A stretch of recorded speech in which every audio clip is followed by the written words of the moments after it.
Continuamos hoy nuestro recorrido por el capítulo 25 de los Hechos de los Apóstoles.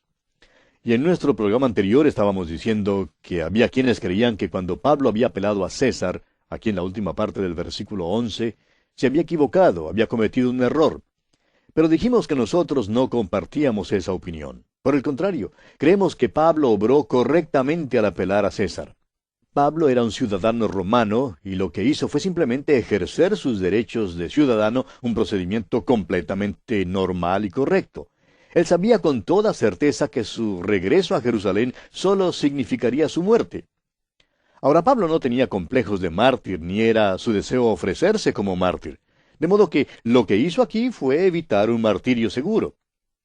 También dijimos que había otro asunto que debíamos considerar en cuanto a esta decisión de Pablo de apelar a César. Allá en el capítulo 23 vimos que 2 años antes el Señor había aparecido ante Pablo y le había prometido que iría hasta la ciudad de Roma. Ahora no le había dicho cómo iría a Roma. Y le tocó ir en cadenas y este fue el método que Dios había escogido para él. Cuando Pablo escribió su epístola a los romanos, él dijo que estaba orando que pudiera ir a Roma, y les pidió que oraran por él para que les pudiera visitar allá en Roma. Dijimos también que no hay duda alguna que Pablo era un hombre que respetaba la autoridad del gobierno, pero que reconocía a la vez que no estaba recibiendo justicia, y por tanto hizo una apelación legal. Pablo tenía su ciudadanía romana y la voluntad de Dios era que él usara sus derechos como ciudadano. Es muy interesante observar cómo Dios guía a algunos de una manera y a otros de otra manera. Otras personas quizá no hubieran podido haber demandado la protección de la ciudadanía romana como lo hizo Pablo.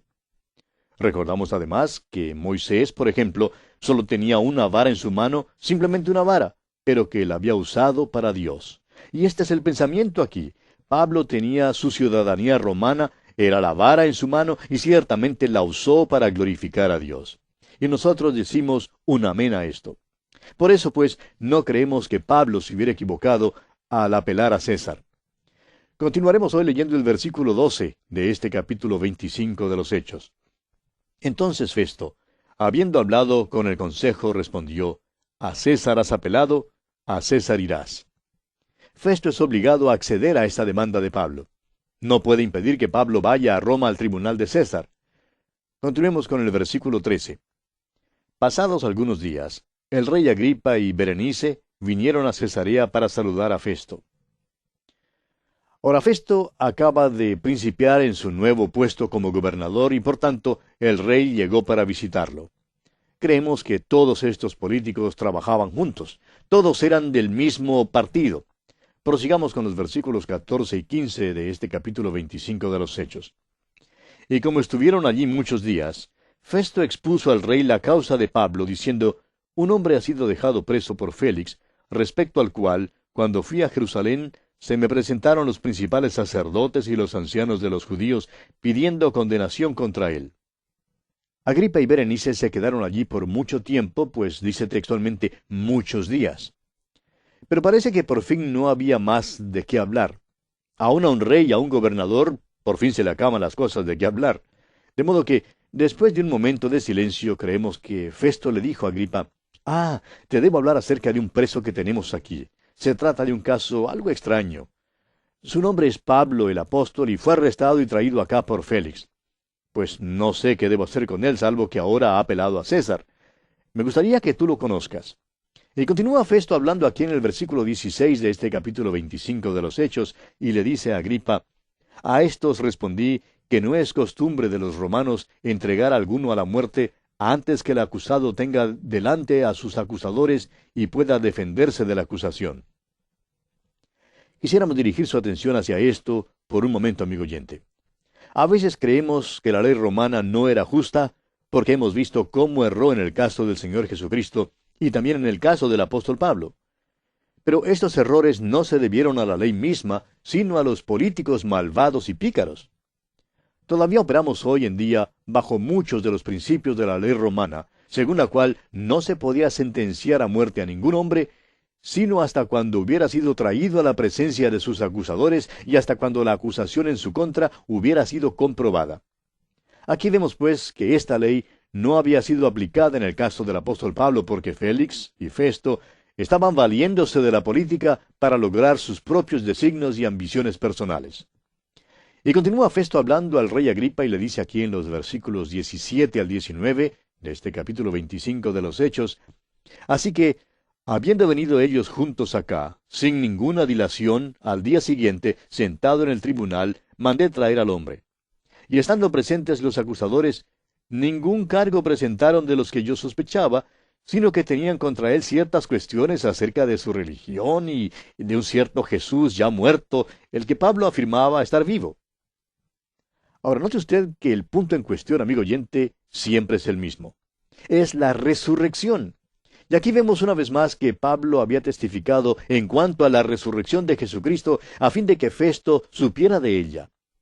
Y continúa Festo hablando y dice aquí en los versículos 20 al 22, yo, dudando en cuestión semejante, le pregunté si quería ir a Jerusalén y allá ser juzgado de estas cosas. Mas como Pablo apeló para que se le reservase para el conocimiento de Augusto, mandé que le custodiasen hasta que le enviara yo a César. Entonces Agripa dijo a Festo, yo también quisiera oír a ese hombre. Y él le dijo, mañana le oirás. En realidad, amigo oyente, Festo aquí estaba en una situación difícil. La acusación lanzada contra Pablo era la de sedición, y si era culpable debía morir. Pero no había pruebas de que había cometido crimen alguno. Ahora Pablo ha apelado a César. ¿Qué va a hacer uno con un preso así como este? Por tanto, Festo le pide al rey Agripa que le ayude. Ahora creemos que Agripa ya había oído hablar acerca de Pablo y que, en verdad, estaba ansioso de escucharle.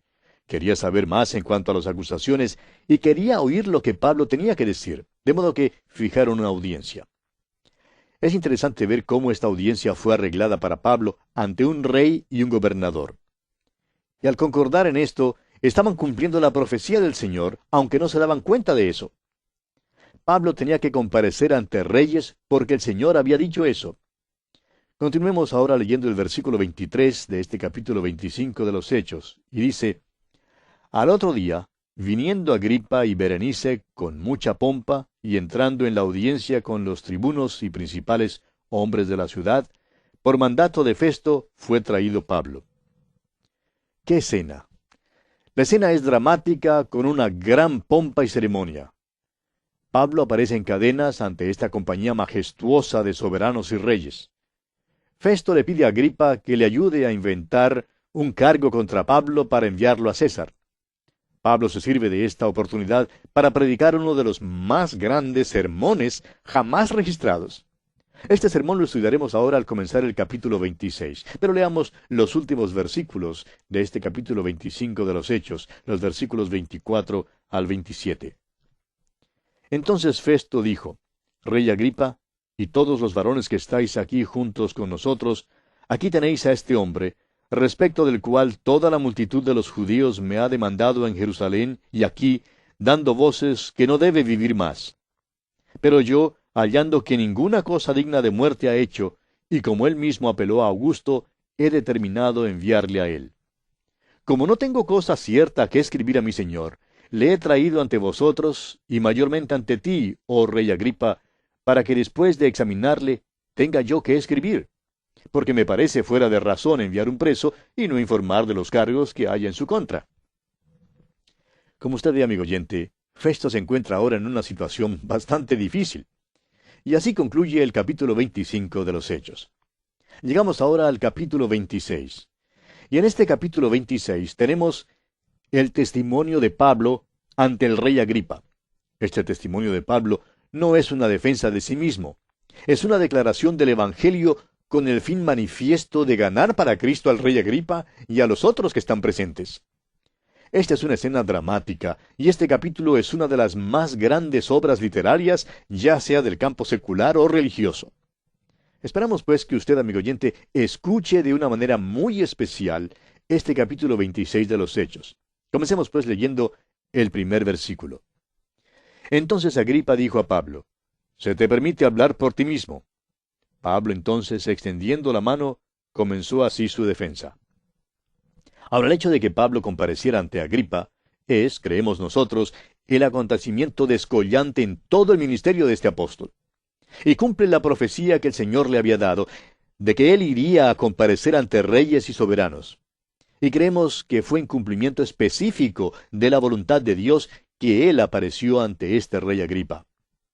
Ahora hay algunos rasgos en cuanto a este capítulo que debemos notar antes de entrar de pleno en nuestro estudio de este mensaje de Pablo ante el rey Agripa. En primer lugar, deseamos dejar en claro el hecho de que este no es el juicio de Pablo. Este no es un juicio de un tribunal. Pablo no está haciendo ninguna defensa ante Agripa. Está predicando el Evangelio.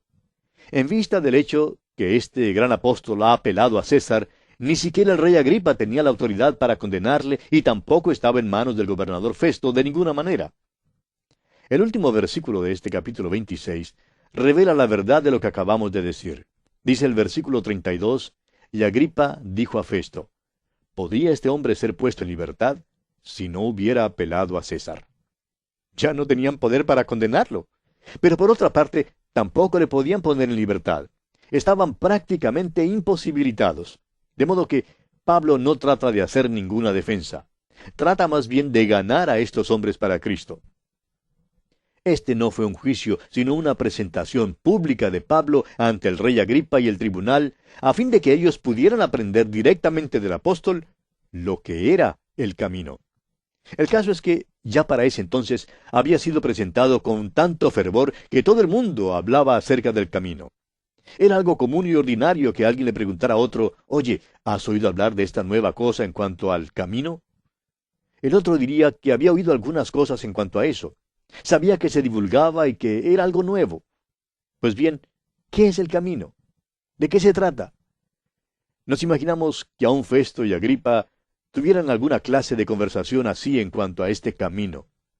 Agripa habría dicho quizás, he oído de esto, pero me gustaría saber más en cuanto a este asunto, y creo que debemos oírlo de la boca de un perito. Aquí Pablo tenía pues una audiencia pública para explicar ese camino. Y creemos que esta fue una de las oportunidades mejores que cualquier predicador jamás haya tenido para predicar a Cristo. Nunca antes o después ha habido una oportunidad como esta. Esta fue una ocasión llena de pompa y fausto pagano. Era seguramente una función del gobierno llena de toda clase de pompa y al son de las trompetas. Esta escena se describe en el capítulo 25 al decir allí en el versículo 23, al otro día, viniendo Agripa y Berenice con mucha pompa, y entrando en la audiencia con los tribunos y principales hombres de la ciudad, por mandato de Festo, fue traído Pablo. Es decir, que todos los personajes prominentes y el prestigio de Roma de aquella región asistieron a la función. Había todo el resplandor de un rey. La púrpura de Agripa y las perlas de Berenice estaban a plena vista. Los selectos y los selectos, los intelectuales y los avesados en las cosas del mundo, todos habrían llegado luciendo sus trajes de etiqueta. Estamos seguros que allí habría la majestuosidad, ostentación, dignidad y la pompa que sólo Roma podría lucir en aquel entonces. Esperamos que de alguna manera podamos imaginarnos esta escena que tenemos ante nosotros al escuchar el mensaje de Pablo. Tenemos esta reunión primorosa con un solo propósito, y es el de oír lo que tiene que decir este preso notable. Su nombre es Pablo, el apóstol. Él es el que ha viajado ya por muchas partes del Imperio Romano, ciertamente por toda su región oriental. Ha estado predicando acerca del camino. ¿Y qué es el camino? Bueno, el camino es una persona. Leemos allá en el Evangelio según San Juan, capítulo 14, versículo 6, las palabras del mismo Señor Jesús cuando dijo, «Yo soy el camino, y la verdad, y la vida». Ahora, cuando se abre la puerta de aquella gran sala del trono, un preso en cadenas es introducido a esta escena dramática. Está vestido de ropa de preso y permanece encadenado entre dos guardias. En cuanto a su apariencia personal, pues no es nada impresionante. Este es el hombre que enseña y predica la muerte, la sepultura y la resurrección de Cristo a favor de los hombres, porque eran pecadores y necesitan un Salvador. Este es el que bien puede hablar con autoridad acerca de aquel nuevo camino. Y sin duda, todos escucharon a este hombre porque sabía cómo hablar y porque era un hombre inteligente. La luz del cielo estaba en su rostro. Ya no es Saulo de Tarso, sino Pablo el apóstol. ¡Qué contraste debe haber habido entre Pablo y esa multitud voluble de nobleza que se congregaba allí! Festo contó cómo los judíos habían tratado de matar a Pablo, cómo le aborrecían y que sin embargo no presentaban ninguna acusación verdadera contra él. Toda esa multitud miró a Pablo, y creemos que él pasó su vista a la multitud también. Ahora, Pablo no es una personalidad centelleante. Algún religioso liberal lo ha llamado el pestífero Pablo. Bueno, es posible que en el Imperio Romano eso también era lo que pensaban de él. Recuerde usted que el Señor Jesús había dicho allá en el capítulo 15 del Evangelio según San Juan, versículo 18, «Si el mundo os aborrece, sabed que a mí me ha aborrecido antes que a vosotros». Este hombre, pues, es fiel al Señor Jesús y por tanto el mundo le aborrecerá. Francamente, no creemos que Pablo era atractivo físicamente. Sin embargo, tenía la clase dinámica de atracción que la gracia de Dios le da a un hombre. El Espíritu Santo le dio las energías que necesitaba. El famoso evangelista del siglo pasado, Dwight L. Moody, solía contar la historia siguiente. Decía Moody que una vez, mientras estaba sentado en un balcón, oyó predicar a un predicador no muy conocido. Moody era solo un joven en aquel entonces, y el predicador era un señor llamado Enrique Barley. Quizá no era un gran predicador de gran renombre. Dudo inclusive que usted haya escuchado su nombre antes, pero en su sermón el señor Barley dijo las palabras siguientes. Al mundo todavía le hace falta ver lo que Dios puede hacer por medio de un hombre que se haya entregado completamente a él. Moody en su mocedad se dijo cuando oyó estas palabras, mediante la gracia de Dios, yo quiero ser ese hombre. Ahora yo diría que Moody sí fue ese hombre, pero cuando Moody estaba moribundo, esto fue lo que dijo, escuche usted.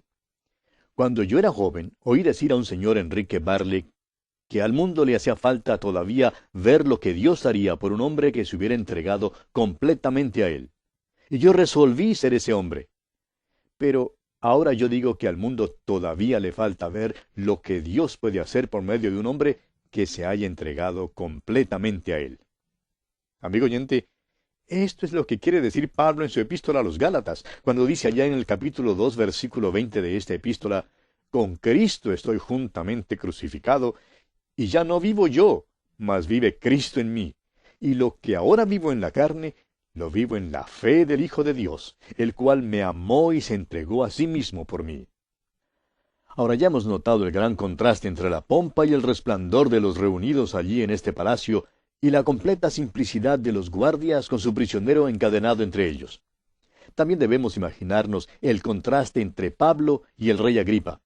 Mientras uno de ellos se viste de púrpura, el otro se viste con la ropa de un presidiario. Uno se sienta en el trono y el otro está en cepos. Uno lleva una corona y el otro lleva cadenas. Agripa era un rey que era esclavo del pecado.